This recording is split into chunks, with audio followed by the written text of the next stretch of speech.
I think really, the whole thing of demand, the actual requirement that people calling ambulances and for sort of varying different reasons. I think we see less true emergency work. There's been some great, obviously, innovations within healthcare, which has assisted people, but the demand now for social care and needs that relate to old age or sort of mental health, things like that, which are drawing us into dealing with areas that we probably weren't, aren't always very proficient at. And so it's finding ways to learn to different ways to work.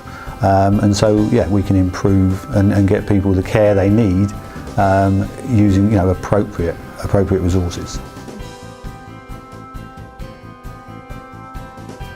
Yeah, I think from the start of our career, or my career, it would have been, I say, things like, more incidences of trauma, of heart attacks, other things that we probably thought that when we were training was the focus of our training. Now I think we're moving into a lot more areas of social care and more complicated aspects of people's needs as we have an ageing population.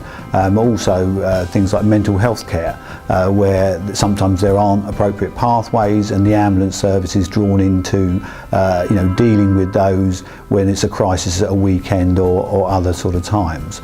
And so I think our skills, our expertise are changing in the way that we respond. I mean, I think I've always been very much staff focused, in the sense of that if our staff are well motivated, well trained, they see the benefits of the changes that are coming along, then they will engage in that and they will be able to provide better care. My experience, I used to be a foster carer, and I always found that as a foster carer, if I was looked after and supported when we had issues and that, then I provided better care. I think sometimes we see that patient focus is often, I think, prioritised, and rightly so, because we've got to care and make sure it's of the highest quality. But we also need to see that the staff and the pressures that they're under, and some of the demands that are currently in the system, that if we don't look after staff, then our staff retention and the sort of burnout of people is apparent. And I've seen sadly many people that have left, working in doctor's surgeries or just left the service completely, who we shouldn't lose. And sometimes I think that's down to maybe our poor management, our poor the not focusing enough in doing what we can. But I think when there's a constant understaffing, it becomes an issue that is not an easy fix. But I think anything that we can do to promote that is got to be positive and will be beneficial.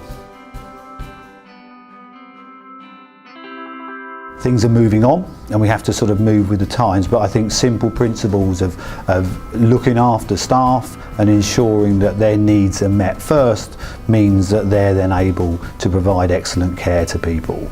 And my own experience would be is that when we don't do that, is that we see higher staff turnover, retention is worse, and I think that it sort of shows in the quality of care that we can actually offer to the public. That blue sky thinking is, I sort of think that, I think it's simple.